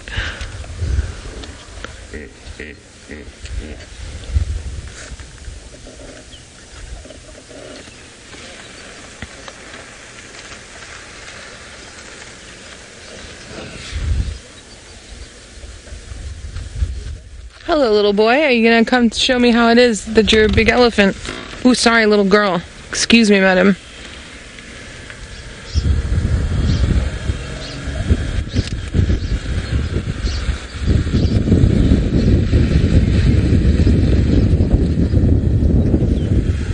Sorry, we have a couple of vehicles that are moving around, and some of these younger ones are trying to figure out what they want to do.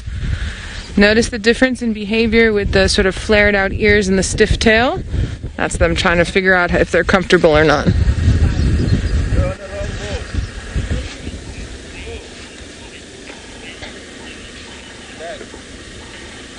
Alan, you would like to know why the male would move away from the females when he's much larger.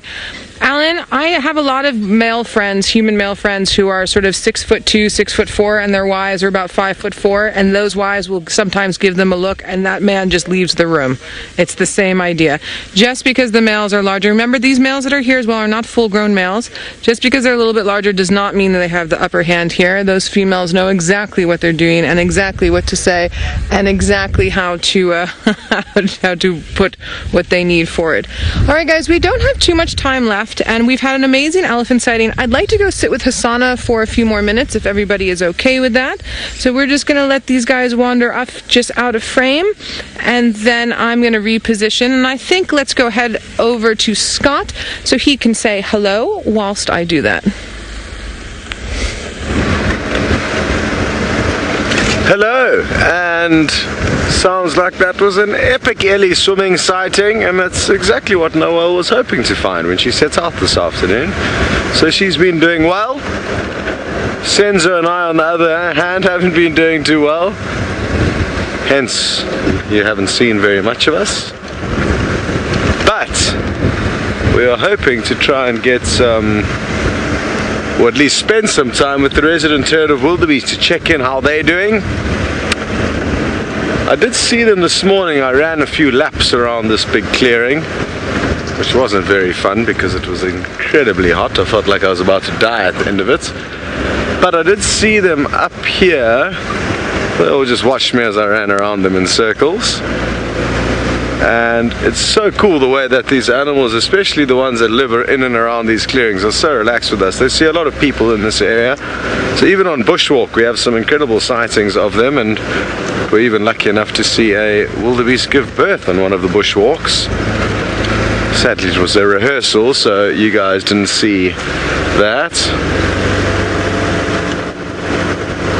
Hello Bobby, you'd like to know if all animals have the Jacobson's organ. Most mammals do, but I haven't seen elephants curling their lip up in order to better expose it. It's usually the big cats that do it, but also a lot of the antelope will do it. So what other animals have I seen doing the Flehmen grimace, which opens up that organ? For those of you who don't know what we're talking about, there's an organ in the upper lip of a lot of mammals, and it's a sensory organ, like a smell, for smelling essentially, to better process scent. So animals curl their lips up in order to better process the scent, or grimace, often exposing their teeth. So yeah, Bobby, I don't think it's all. I mean, I don't think we've got one unless it's just become void over the years of us living in the city and not out in the bush. So yeah, not too sure exactly what animals have it and which don't, but like I said, I've never seen an elephant doing it. The phlegm and grimace, it's not to say that they don't have another way of kind of opening up that organ to better process the smell. Where are the wildebeest? No sign of them, but it does look like the sun is doing a great job in poking through some clouds. So let's find a nice spot, which could be here. Yeah, that might work quite nicely. A few dead branches in the way often kind of works for a sunset shot. Beautiful.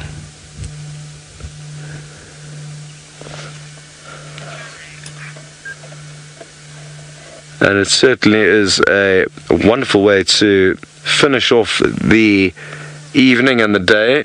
As I said earlier, it's been swelteringly hot until a massive bank of clouds came through, which was a very pleasant relief. But now the sun's managing to fight back, and it's a beautiful scene out to the west. And a very calm and peaceful evening. It's cooling down now, there's a bit of a breeze.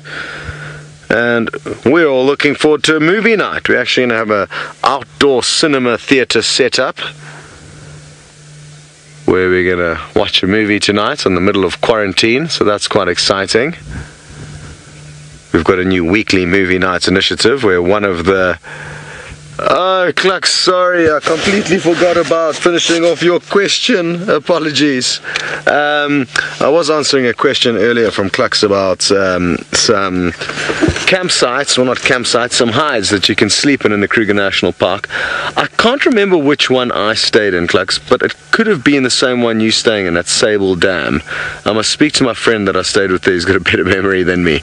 But basically it's really cool. The beds fold up against the wall during the day when all the regular kind of tourists come in and walk into the hide, and then you go in the evening. I think you get in just an hour before kind of gates close, and they bring all your linen and everything, and you've got a small kind of boma area where you can have your own fireplace.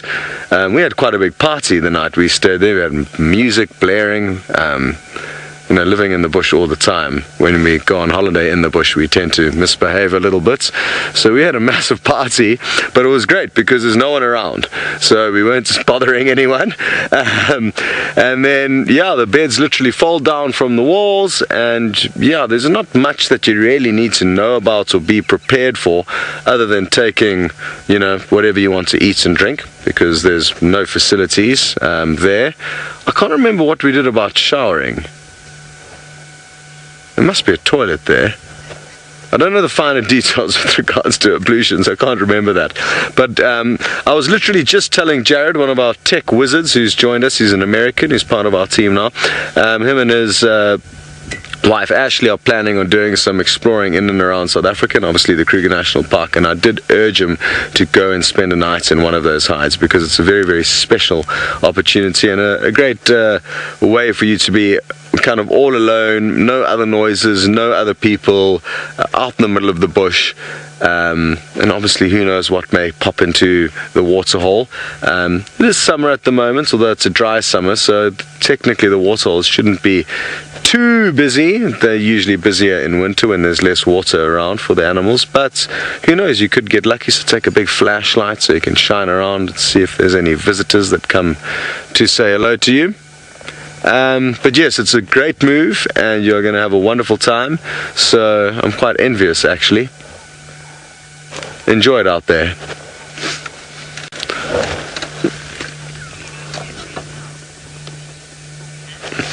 Yes, Matt, I was concerned about our movie night being rained out this evening when this big cloud kind of moved in initially, but it seems to have dissipated, and I am confident that we are not going to get any rain. But to be honest, even if it did rain, I would rather forego a movie night and get some much needed rain here rather than have our movie night go ahead, because it is quite a dire state of affairs, in my opinion, how dry it is at the moment. It doesn't appear that bad, but I can tell you from years spent here in the past that it is very, very dry for this time of the year. It should be a lot greener. Very good. Well, you'll be glad to know that that Noelle continues to produce the magic this afternoon. She has got you one final treat to end off the safari.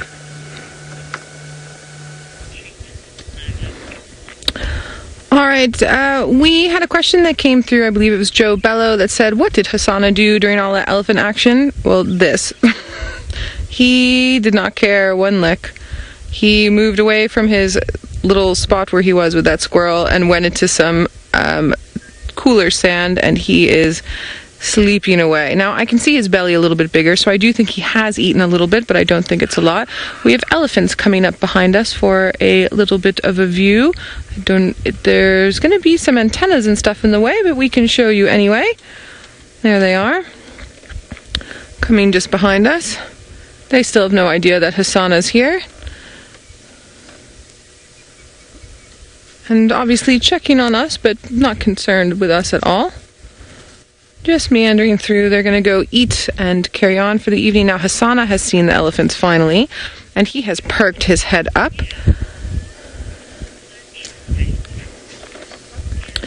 Ian, good question. You want to know why are they all so trusting of humans?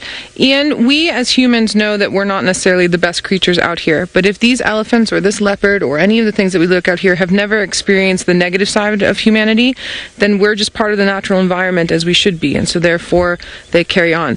The trust is not actually a factor. The trust is inherent. We as humans are in fact part of the natural environment. It's only when we do things that are aggressive and do it over generations that they sort of click on. So for instance, if we were still doing a lot of hunting in this area, then you might get different reactions from these animals, but this is a photographic viewing safari area, so we're just normal. Just normal, and this is what a normal interaction with normal wildlife that has not had negative interactions with humans looks like. So I'm just keeping an eye on the young bulls that are coming past us as well, just like Hosana is. So he's not watching them in any sort of way where he's like, oh my goodness, it's elephants. He's just interested in their movement. Again, part of his natural environment. And I'm glad that he's sticking his head up a little bit for you. There's a bit of a branch in front of his face. I'm sorry about that, but there's some nice screenshots nonetheless.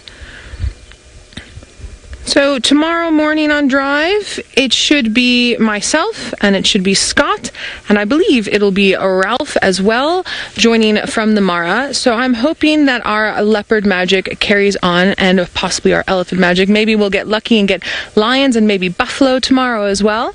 But I hope you had an amazing day, and you continue to have an amazing day, or as we are going to go into tonight, an amazing evening.